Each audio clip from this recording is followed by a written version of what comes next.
log infinite, lecture 5, chapter 7, AC circuit with only capacitor. Now हमारे पास यहाँ पे एक सर्किट है एंड उस सर्किट को AC सोर्स के साथ कनेक्ट किया हुआ है एंड यहाँ पे एक कैपेसिटर है.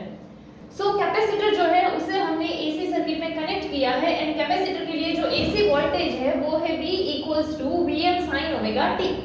जब कैपेसिटर को DC वोल्टेज सोर्स वाली सर्किट में कनेक्ट करते हैं तो उस टाइम पे करंट जो है वो बहुत शॉर्ट टाइम के लिए ही फ्लो होता है एंड इसका रीजन क्या है. सो जो कैपेसिटर की प्लेट है, ऐसे जो कैपेसिटर की प्लेट है उसमें चार्जेस जो है ना वो ऐसे स्टोर होना शुरू हो जाते हैं. इसकी वजह से क्या होगा तो वोल्टेज जो है वो इंक्रीज होगा एंड इस वजह से करंट का अपोज करेगा एंड जब एक पॉइंट पर ऐसा आएगा कि ये कैपेसिटर जो है वो फुल्ली चार्ज हो जाएगा एंड जब वो फुल्ली चार्ज हो जाएगा तो उसमें से करंट फ्लो नहीं हो पाएगा एंड सर्किट का करंट जो है वो जीरो हो जाएगा. बट जब हम कैपेसिटर को एसी सोर्स के साथ कनेक्ट करते हैं तो वो करंट को रेगुलेट करता है बट कंप्लीटली चार्ज के फ्लो को स्टॉप नहीं करता है. यानी कि उसमें करंट जो है वो फ्लो होगा कि कैपेसिटर में एसी सोर्स के साथ कनेक्ट किया है एंड एसी सोर्स कैसा है, अल्टरनेटिंग करंट वाला, यानी कि ये जो है ऐसे रिवर्स होता हुआ करंट है, ऐसा बोल सकते हैं. सो यहाँ पर क्या होगा, कैपेसिटर जो है ना वो चार्ज एंड डिस्चार्ज होगा कि लाइक करंट जो है वो एवरी हाफ साइकिल पे रिवर्स होता है. सो इसीलिए कैपेसिटर जो है वो चार्ज एंड डिस्चार्ज होगा तो इसमें करंट जो है वो कंप्लीटली जीरो नहीं होगा. कोई भी टाइम t के लिए जो हमारा कैपेसिटर है उसमें चार्ज q है उसके लिए हम अगर वोल्टेज देखें तो वोल्टेज हमें कैसे मिलेगा तो v equals to q upon में c एंड ये जो c है वो कैपेसिटेंस है कैपेसिटर का. सो इस सर्किट में अगर हम किरचॉफ रूल देखें तो यहाँ पर हम जो है क्या डिराइव कर सकते हैं कि Vm sin omega t minus में q upon c equals to 0. v equals to q upon c इस तरह का फॉर्मूला जो है वो एक हमने सेकंड चैप्टर में देखा था एंड यहाँ पर ये जो है माइनस में है, इक्वल टू के अगर इस साइड भेजेंगे तो प्लस में आ जाएगा. सो यहाँ पर क्या हो गया Vm sin omega t equals to q upon c. अगर चार्ज फाइंड करना है तो ये c यहाँ नीचे यहाँ से यहाँ जाएगा तो मल्टीप्लाई में चला जाएगा तो क्या हो जाएगा c Vm sin omega t equals to में q. हमें जो है वो करंट फाइंड करना है लाइक इंडक्टर है, रेजिस्टर है, सब में हमने क्या किया था तो वोल्टेज हमारे पास था एंड उससे हम करंट जो है वो लेकर आए थे. तो यहाँ पर भी हम वही करते हैं कि वोल्टेज है, अगर हमें करंट फाइंड करना है तो यहाँ पर हमारे पास चार्ज तो है तो इसके थ्रू हम करंट फाइंड कर सकते हैं कि लाइक I जो है वो क्या होता है dq अपॉन में dt एंड यहाँ पर q की जगह पर अगर ये वैल्यू पुट कर देते हैं तो क्या आ जाएगा Vmc sin ओमेगा t. तो यहाँ पे जो है ये क्या तो d अपॉन dt के हिसाब से यानी कि यहाँ पर क्या करना होगा, डेरिवेटिव करना होगा तो Vmc ये तो कांस्टेंट में निकल जाएगा इसीलिए क्या आ जाएगा Vmc d अपॉन में dt sin omega t and ये sin ओमेगा t का अगर डेरिवेटिव करेंगे तो sin का डिफरेंशिएशन होता है cos. तो यहाँ पर जो है डेरिवेटिव क्या आ जाएगा cos ओमेगा t एंड ये ओमेगा है तो वो साथ में आ जाएगा इसीलिए क्या omega cos omega t. Now इस चीज के लिए जो है चैप्टर के स्टार्टिंग से हम एक बात सीख रहे हैं कि जब भी इंटीग्रेशन कर रहे हो तो जो साथ में है वो कहाँ जाएगा, डिवीजन में एंड जब भी डिफरेंशिएशन कर रहे हो तो जो साथ में है वो कहाँ आएगा, मल्टीप्लाई में. तो ये कैसे आया अगर वो देखना है तो चेन रूल लगा सकते हैं कि जब हम इसमें डेरिवेटिव करना है तो चेन रूल लगाएंगे एंड हमको फिर डिफरेंशिएशन मिलेगा.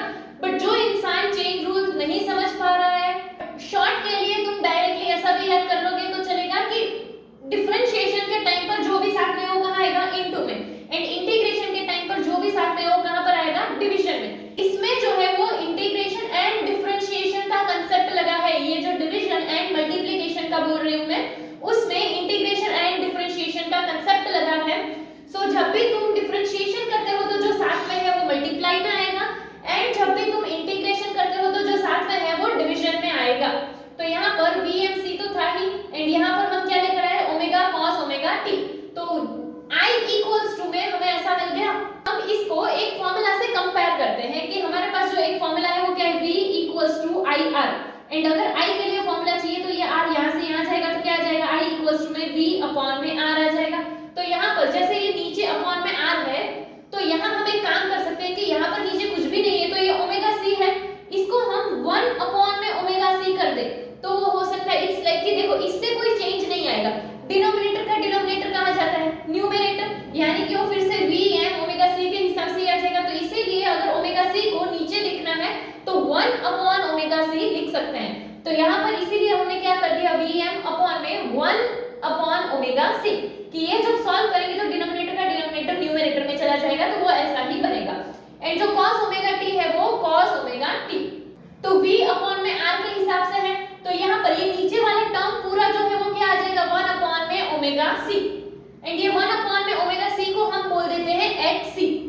तो ये जो पूरा है वो क्या आ जाएगा हमारा Im आ जाएगा, कि यहाँ पर जो है ये v अपॉन में r के हिसाब से हो, तो यहाँ पर करंट है तो उसके हिसाब से यहाँ पर हम Im लिख सकते हैं। एंड cos ओमेगा t है, cos ओमेगा t को हम क्या लिख सकते हैं sin omega t plus pi by 2। इससे पहले जो हमने देखा था उसमें क्या था माइनस cos ओमेगा t हमने लाया था, कि माइनस cos ओमेगा t जो है उसके लिए क्या था sin omega t minus pi by 2। यहाँ पर पे क्या है प्लस में cos ओमेगा t, एंड वो क्या बनेगा हमारा sin omega t plus pi by 2। तो यहाँ पर cos ओमेगा t की जगह पर वो वैल्यू डालते हैं, एंड ये जो है हमारा Vm अपॉन में 1 अपॉन ओमेगा c, वो क्या हो जाएगा Im हो जाएगा, मैक्सिमम करंट हो जाएगा। एंड इस इक्वेशन को हम इससे Im equals to Vm upon r से कंपेयर कर सकते हैं, तो हम क्या बोल सकते हैं कि ये जो 1 अपॉन ओमेगा c है वो किसकी तरह है, रेजिस्टेंस की तरह है। एंड हम इसे बोलते क्या है, ये जो 1 अपॉन ओमेगा c है इसको हम बोलते हैं capacitive reactance. And capacitive reactance को किससे लिखेंगे xc, यानी कि xc इक्वल्स टू में 1 अपॉन ओमेगा c। तो Im का वैल्यू जो है उसी हिसाब से हम क्या बोल सकते हैं Vm अपॉन में xc, एंड अगर xc का वैल्यू पुट करेंगे तो 1 अपॉन ओमेगा c, यानी कि वो ऐसा ही मिल जाएगा कि Vm अपॉन में 1 अपॉन ओमेगा c। ये रिएक्टेंस ही है, तो कैपेसिटिव रिएक्टेंस है तो इसका जो ऐसा यूनिट होगा वो क्या होगा ओम। एंड ये जो कैपेसिटिव रिएक्टेंस है वो करंट जो है उसके एम्पलीट्यूड को लिमिट करता है, सेम वे जिस तरह से प्योरली रेजिस्टिव सर्किट में रेजिस्टेंस जो है वो करंट को लिमिट करता है। नेक्स्ट, सो अगर हम करंट एंड वोल्टेज का कंपैरिजन करते हैं तो वोल्टेज क्या है V equals to Vm sin omega t, and current क्या है तो कि I equals to Im sin omega t plus pi by 2। यहाँ पे जो है वो क्या है ओमेगा t, एंड यहाँ पर क्या है omega t plus pi by 2, यानी कि पाई बाई 2 जितना ज्यादा है। सो यहाँ से हमें पता चलता है कि करंट जो है वो पाई बाई 2 जितना आगे है वोल्टेज से। तो यहाँ हमने वही ड्रॉ किया हुआ है कि यहाँ जो है करंट है एंड यहाँ पर वोल्टेज है, ये 90 डिग्री का एंगल है, तो वोल्टेज पीछे है करंट से कितना 90 डिग्री जितना। सो करंट जो है वो अपनी मैक्सिमम वैल्यू पे पहले पहुंचेगा वोल्टेज की कंपेयर में, एंड कितना 1/4 टाइम पीरियड जितना, कि ये जो पाई बाई 2 का डिफरेंस है वो कितना डिफरेंस है तो कि जो पूरा साइकिल है, साइकिल का जो पूरा टाइम पीरियड है उसका 1/4 जितना डिफरेंस जो है वो क्या है पाई बाई 2। तो हम यहाँ पे ऐसा बोल सकते हैं कि करंट अपनी मैक्सिमम वैल्यू पे पहले पहुंचता है वोल्टेज से 1/4 जितना टाइम पीरियड जितना। नाउ अगर हम इंस्टेंटेनियस पावर देखते हैं किसके लिए, तो कि सर्किट है, सर्किट में एक कैपेसिटर है एंड उसके लिए हम इंस्टेंटेनियस पावर देखते हैं। तो पावर का फॉर्मूला क्या है P equals to IV, and I का जो वैल्यू है वो क्या है हमारे पास Im sin omega t plus pi by 2, and V का जो वैल्यू है वो क्या है Vm sin ओमेगा t। सो अगर हम ये वैल्यू पुट करेंगे तो क्या आ जाएगा Im sin omega t plus pi by 2 and Vm sin omega t, and ये जो है sin omega t plus pi by 2, इसे हम क्या लिख सकते हैं cos ओमेगा t लिख सकते हैं। इससे थोड़ी देर पहले ही हमने देखा है कि अगर ऐसे cos ओमेगा t है तो उसे हम क्या लिख सकते हैं sin omega t plus pi by 2, तो इसको हम फिर से cos भी तो लिख सकते हैं।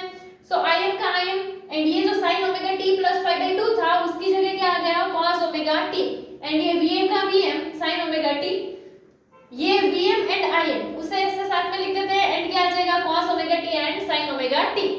सो ये जो sin omega t and cos omega t को हम फार्मूला के साथ मैच कर सकते हैं। किसके फार्मूला को, sin 2 थीटा का जो फार्मूला है वो क्या था 2 sin थीटा cos थीटा। इस फार्मूला के साथ अगर मैच करें तो sin थीटा cos थीटा वाला तो है, बस 2 नहीं है, तो यहाँ पर 2 लाने के लिए क्या करते हैं इसको ऊपर नीचे ऐसे 2 से इंटू कर दे, तो यहाँ क्या आ गया Im एंड Vm जो था वो, एंड ये 2 से जो इंटू किया वो आ गया कि 2 cos omega t and sin omega t, and नीचे जो 2 है वो ये वाला। सो यहाँ पर 2 cos omega t sin omega t, इसको क्या लिख सकते हैं sin 2 थीटा के हिसाब से, तो क्या आ जाएगा sin 2 ओमेगा t। ये हमें क्या मिला इंस्टेंटेनियस पावर मिला। नेक्स्ट अगर हम एवरेज पावर देखते हैं तो एवरेज पावर के लिए क्या करेंगे तो कि इस तरह से ले लेंगे, एंड यहाँ पर Im Vm एंड 2 ये तीनों ही कांस्टेंट है तो वो तो ऐसे लिख देंगे, एंड ये जो है sin 2 ओमेगा t का एवरेज निकालेंगे। sin 2 ओमेगा t जो है इसका जो एवरेज आता है वो है 0। सो sin 2 ओमेगा t